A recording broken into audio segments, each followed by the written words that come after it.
नमस्कार. आपण पाहता जनसेवा न्यूज. मी मुख्य संपादक गणेश यमजलवाड. लोकसभा निवडणुकीचं वातावरण हे सर्वीकडेच तापलेले दिसत आहे आणि त्यानंतर प्रचार प्रसार हाही सुरू आहे. परंतु हा प्रचार प्रसार करते वेळेस निवडणूक आयोग यांच्या नियमाचं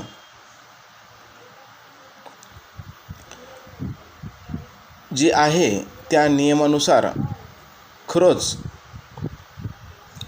योग्य प्रकारे नियमाची बाजू घेऊन किंवा नियमाची अंमलबजावणी करून हे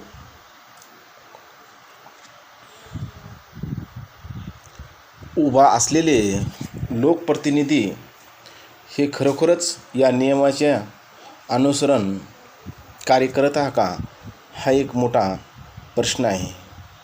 एकीकडं निवडणूक साहित्य किती ट्रक होते किंवा ज्या निवडणुकीमध्ये जे की साहित्य झेंडे म्हणा, स्टिकर म्हणा, पोस्टर म्हणा, काही जण खाजगी वाहनामध्ये बिना परवानगी घेतलेल्या वाहनामधून प्रचार साहित्य इकडे तिकडे वाहतूक करत आहेत. वाहनाची नोंद होऊ नये म्हणून बिना बॅनरचे काही गाड्या फिरून प्रचार करताना दिसत आहे. पैशाचे जे मातंबर जे लोक आहेत, जे उमेदवार आहे, अशा शेकडो लहान मोठे वाहने आपल्या कार्यकर्त्यांना प्रचारासाठी वापरायला दिलेल्या दिसत आहे. त्यामुळे गरीब उमेदवाराची गळचेपी होत असून परंतु गरीब उमेदवाराचा प्रचार यंत्रणा कमजोर दिसत आहे. प्रचार यंत्रणा कमजोर दिसत आहे. निवडणुकीमध्ये गरीब उमेदवार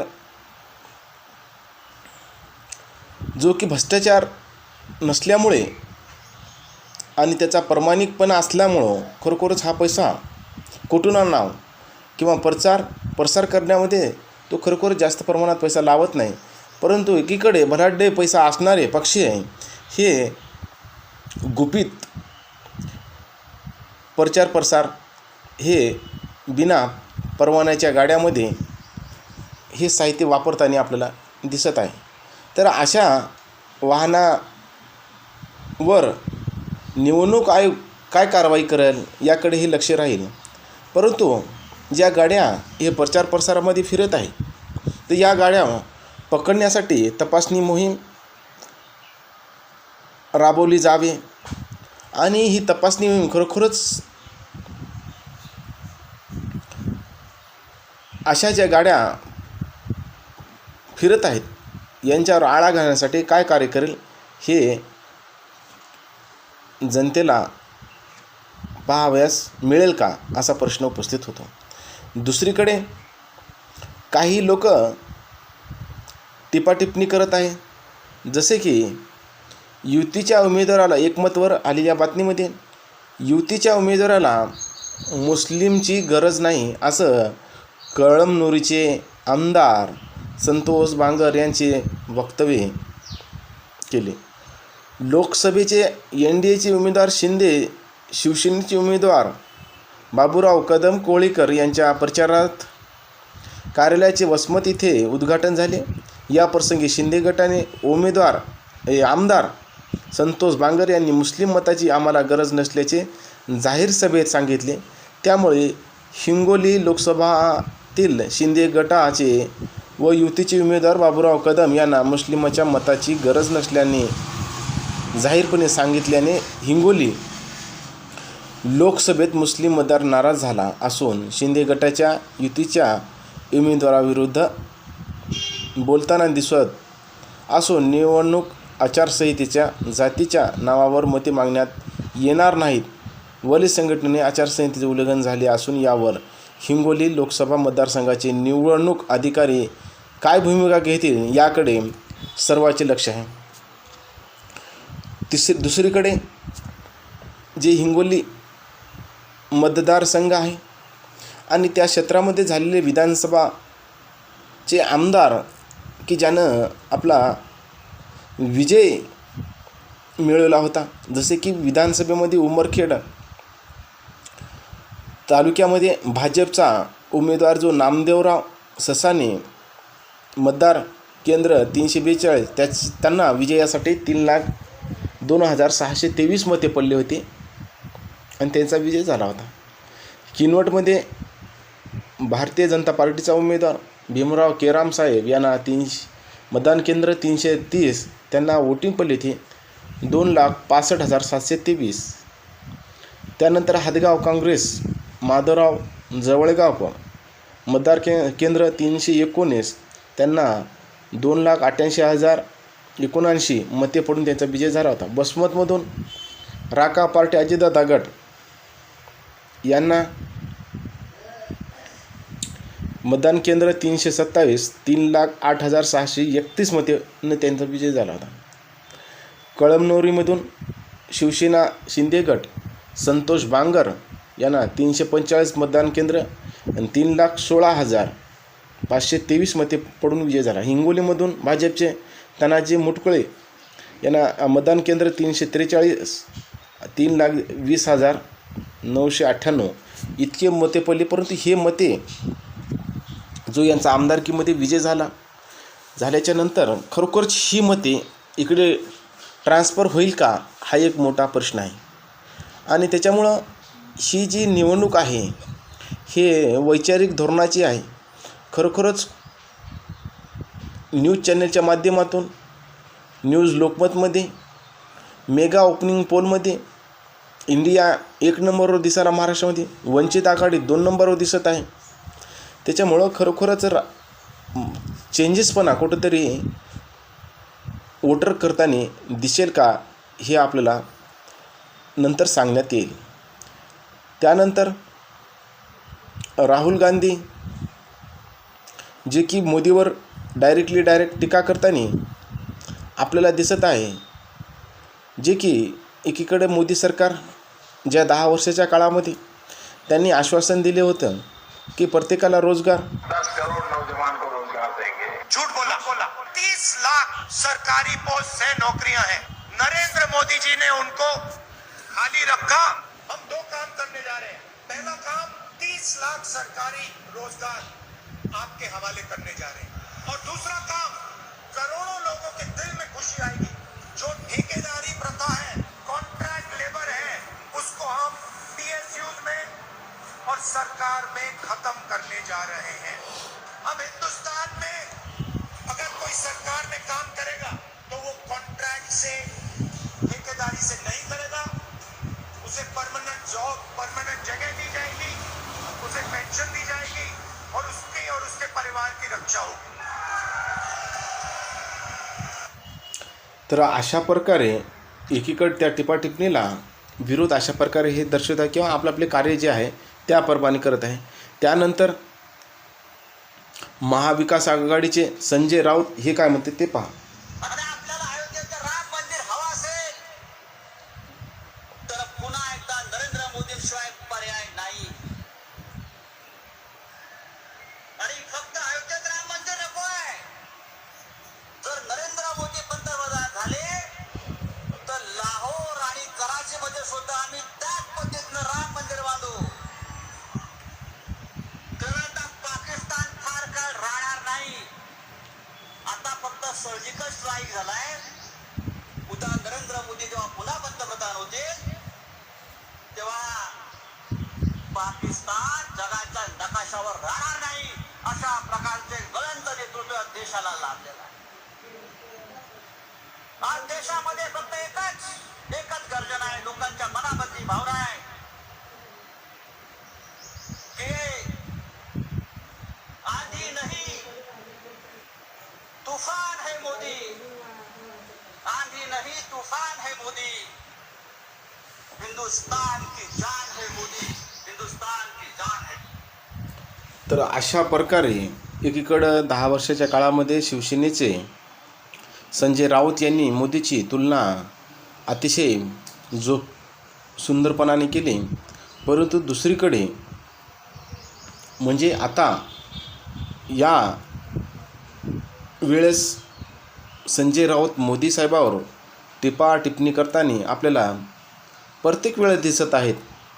कारण की आता कसं आहे, हे निवडणुकीचं क्षेत्र आहे आणि या पार्टीमध्ये जे तोड झालेली आहे महाराष्ट्रामध्ये जेव्हा सत्ता स्थापन होऊन, तर यामध्ये तोड झाल्याच्या नंतर तर असे जे शब्द जे बोलले जात होते पहिलं आणि आता वेगळेच, म्हणजे लोकांना आणि लोकप्रतिनिधींना केवळ भाषणबाजी करून आपले वोट कसे हासिल करावं किंवा वोट कसे मिळवावं हा एक स्टंट पॉईंट असतो.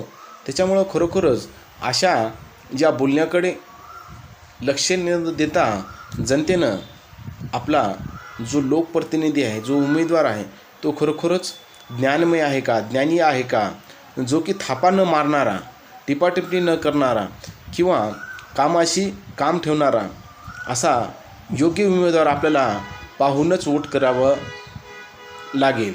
कारण जर आपण उमेदवार संसदेमध्ये अनाडी पाठवल किंवा ज्याला समजत नाही, ज्याला संविधानाचं नॉलेज नाही, ज्याला कायद्याचं नॉलेज नाही, ज्याला गरीब या लोकांचा अभ्यास नाही, शेतकरी लोकांचा अभ्यास नाही, बेरोजगारी कस क्या प्रकार वाढत आहे या संदर्भात अभ्यास नाही, रोजमजुरी करणारे वर्ग याही वर्गांना लक्ष द्यावे की कोणत्या रोजमजुरासाठी कोणत्या स्कीम केल्या आणि कोणत्या स्कीमा रोजमजुरी करणाऱ्याला देण्यात आल्या. रोजमजुरांना आतापर्यंत कशाच प्रकारे या सर्व विचारावर आपण पाहणे महत्त्वाचा मुद्दा आहे. दुसरीकडे हिंगोलीमधून बी.डी. चव्हाण हे एक ज्ञानी आणि विचारशील व्यक्तिमत्व, जेणेकरून आपल्या विचाराच्या धोरणानुसार जे होते तितकं बोलण्याचं कर्तृत्व किंवा कृत्य करत आहे. जेणेकरून त्यांच्या काही शब्दामध्ये असा उल्लेख दिसला की कापसाला जो आपला कापूस आहे तो विदेशात जात आहे आणि विदेशातून जो आपले कपडे येत आहे तो कापड जर घेण्यासाठी आपल्याला 2400 रुपये लागत आहे. 1 किलोच्या कापसाला आपल्याला 70 ते 60 रुपये आपण घेत असतो. यामधला जो भेद आहे तो जनतेला सांगण्यात आलेला आहे. त्यानंतर सोयाबीन असेल, तूर असेल, उडीद असेल, मूग असेल या पिकासंदर्भात जे की शेतकरी कमी दर्जामध्ये हा विकत असतो आणि त्यांना योग्य तो भाव मिळत नसल्यामुळे आम्ही MSPचा कायदा आणू असेही त्यांनी सांगितले आहे. त्यानंतर रोगींना मल्टिपल हॉस्पिटल, जेणेकरून MRA आणि त्यानंतर वेगवेगळे तपासणी केंद्र असे आपण आणूत असेही त्यांनी आपले आश्वासनामध्ये त्यांनी सांगितले आहे. प्रत्येक तालुक्यामध्ये एक मल्टिपल हॉस्पिटल हे आपण उभा करूत असेही म्हटले आहे. जे बेरोजगार नवतरुण आहेत या तरुणाविषयीही त्यांनी आपल्या बाजू त्यांनी मांडताना आपल्याला चांगल्या प्रकारे दिसून आले. खरोखरच आणि या हिंगोली मतदारसंघामधून या दोघांच्या लढतीमध्ये खरंच बी.डी. चव्हाण किंवा कामरेड हे सत्ता स्थापन करेल. कारण हे जे दोन पक्ष आहेत, एक कामगाराचा पक्ष, दलिताचा पक्ष आणि रोजमजुरी करणाराचा पक्ष, जो की कामरेडचे विजय गाभणे हे खासदार उमेदवार लोकप्रतिनिधी म्हणून उभा आहेत. जेणेकरून जर हे खासदार झाल्याच्या नंतर खरोखर या लोकांच्या ज्या समस्या निगडीत आहेत या समस्या दूर करण्यात त्यांना खरोखरच यशस्वी होईल. त्यानंतर बी.डी. चव्हाण यांचेही जे ध्येय धोरण आहे हे दलित, बेरोजगार, नवतरुण किंवा ज्या समस्या उद्भवत आहे या समस्या संदर्भातच त्यांचा जाहीरनामा आहे असे आपल्याला दिसून येते. आणि वंचित बहुजन आघाडीचे अध्यक्ष प्रकाश आंबेडकर साहेब हे एक ज्ञानी व्यक्ती असल्यामुळं खरोखरच त्यांच्या आशीर्वादानं खरोखरच या महाराष्ट्रामध्ये बदल जर झाला तर खरोखरच योग्य विचारशील आणि व्यक्तिमत्व आणि कसल्याही थाप्यानं मारणारं यांचं विचारशैली असल्यामुळं खरोखरच लोक यांच्यावर विचार करतील का हा एक मोठा प्रश्न आहे. की जे लोक सामान्य लोक जे की थापा मारणारे जे लोकप्रतिनिधी आहे यांच्या या शब्दावर विश्वास करून की ओटामध्ये चेंजेसपणा निर्माण करेल का. आपल्याला पाहायचं आहे इतिहासामध्ये जेव्हा आपण इतिहास पाहत असतो, मागचे पन्ने उघडून पाहायचं असते की इतिहासानुसार कशा लोकांनी कसं कार्य केलं किंवा काय नाही, हे जे राजकीय लोकांनी कशाप्रकारे आपली कूटनीती केली किंवा लोकांच्या समस्या मिटल्या का, जसे की तसे आहे का, गावामध्ये म्हणा, तालुक्यामध्ये म्हणा, कोणतं डॅम म्हणा, तलाव म्हणा किंवा बेरोजगारीचं प्रमाण, या सर्व समस्या जसे की तसे आहे की काय, याकडेही लक्ष जनतेनं देण्याचं महत्त्वाचं कारण आहे. कारण जो सामान्य लोकांमध्ये बदल करण्याचं ज्याचं अंगामध्ये ध्येय आहे, अशाच लोकांचा विचार, लोकप्रतिनिधींचा विचार सामान्य लोक करणार का? केवळ लढत ही हिंगोली मतदारसंघामध्ये वंचित बहुजन आघाडी आणि काँग्रेसमध्येच आहे, इतर कोणत्याही लोकांसोबत यांची टक्कर नाही. कारण आपण या दोन्ही पक्षाकडे पाहण्याचा जर दृष्टिकोन ठेवला तर एकीकडे विजय गाभणे हे ओबीसीमधून आहेत, त्यामुळे ओबीसी माळी समाज जो काय असेल तो भरमसाठ ते तिकडे आहे. त्याच्यामुळं आणि बाकीचं जे त्यांचं कर्तृत्व जे आहे, जे कार्य जे आहे ते काँग्रेसचं प्रत्येक वेळेस आपल्याला समाजामध्ये जागृतीचंच कार्य दिसून येत आहे. त्याच्यामुळं खरोखरच टक्कर आहे केवळ वंचित बहुजन आघाडी. आणि एकीकडं वंचित बहुजन आघाडीचे बी डी चव्हाण जे की बंजारा समाजामधून आहेत, बंजारा समाजामधून तांडे वाडे हे सर्व काही जे आहेत या असल्यामुळं वोटिंग आणि कॅन्डिडेट हे बहुजनाचं असल्यामुळं दलिताचं वोट, मुस्लिम समाजाचं वोट किंवा इतर जे आहे घटक पक्षाचं, या सर्वांचं वोट खरोखरच बी डी चव्हाणला पडणार का? खरंच या दोघाचा मधून कोणाचा विजय होईल हे पाहण्याचा जनतेला लक्षात येईल. त्याच्यामुळं जनतेनं खरोखरच हे जे दोन पक्ष आहे, हे जे दोन पक्ष जे आहेत हे सामान्य लोकांचं हित करण्यालायकीचेच हे दोन पक्ष आहे, जेणेकरून सामान्य लोकांचे कळकळ, दुःख, दारिद्र्य हे मिटवण्याची कार्य या दोन पक्षामध्येच आहे. त्याच्यामुळं खरोखरच या दोन पक्षामधील टक्कर किती मजबूत राहील, किती कमतरता राहील हे आपल्याला निकालाच्या टायमालाच आपल्याला समजेल. आपण पाहत राहा जनसेवा न्यूज. जय हिंद, वंदे मातरम, जय भीम, धन्यवाद.